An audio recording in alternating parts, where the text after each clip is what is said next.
Hello, Mr. Vijay. Hello, How are you? doing good. Okay. What makes Steve Jobs exceptional? See, the specialty of this individual is the way he has built this organization from scratch. So, if you basically go back and if you look at Steve Jobs' younger days, he spent a lot of time on recruiting the people. So, not many of them knew that he spent a lot of time on recruiting, and he very strongly believed that recruiting the best of the best matters the most for an organization. So we all know that Steve Jobs is basically a perfectionist, and he cannot tolerate anything other than being a perfectionist. And what he basically looked at was people who were not only passionate about technology. The people whom he hired, they had this technology at the fingertips, but he also very strongly believed that Apple had a vision, and he wanted the people to work towards that common vision in order to bring out the best of the products, the best of the technology to the people. Oh, Yeah. So what he did was when he, created this organization, he very strongly believed that the best of the people, especially when you talk about managers, they need not be managed at all. The best of the people, they're very good in self-managing.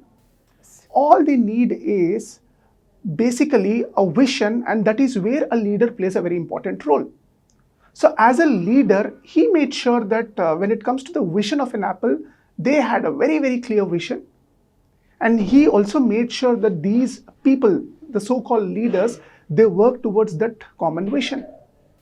yes. So what he basically did was, he used to hire the best of the people, and he very strongly believed that people, whoever were hired, are the greatest individual contributors. So I'm stressing this particular line for one more time. They're the greatest individual contributors. Great. So he was looking for people who can contribute a lot to the organization. And then when the company was actually scaling up, Yes, true. yeah. So that time, many of them they had advised him. They told him that Apple is now growing, and then it is one of the top-notch companies in the field of technology. Why don't you hire professionals? And what he did, he went on to hire professionals, but unfortunately, they were not able to perform the way he wanted it. So the sole reason being, what he says is, these people who were hired, the so-called professionals, they were very, very good in managing, but they didn't know how to do anything. But he was looking for people who are the greatest individual contributors. So why is Apple so very successful? It is successful because he was hiring people who were the greatest individual contributors, as well as he was also trying to get people who were very good entrepreneurs. So I'm using a word called intrapreneur. What is an intrapreneur? So entrepreneur is someone who starts an organization and then he builds that organization. Intrapreneur is someone who works for an organization and he has a sense of belonging, that he is a part of that particular organization and he works for the growth of that organization. Yes. So most of the people who were hired, they were greatest individual contributors. They worked very hard. They were all passionate about technology, and there was no self-policing that was done because Steve Jobs himself used to hire.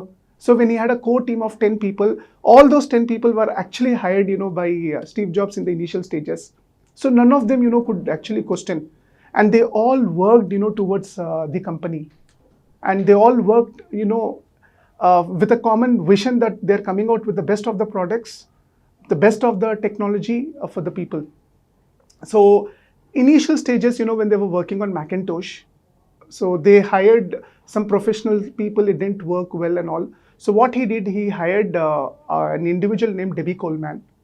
So Debbie Coleman is basically, she's an English literature major Okay. with an MBA from Stanford University. Oh, great. And she didn't have any experience in manufacturing. Really? Yeah, she didn't have any experience in manufacturing. He hired her as a financial manager, and she had to foresee this entire Macintosh team. And what Debbie Coleman, she felt was, Apple is an amazing organization wherein opportunities were given to people who were not from the same field or from the same background. And they were only looking for people who would turn out to be the greatest individual contributors.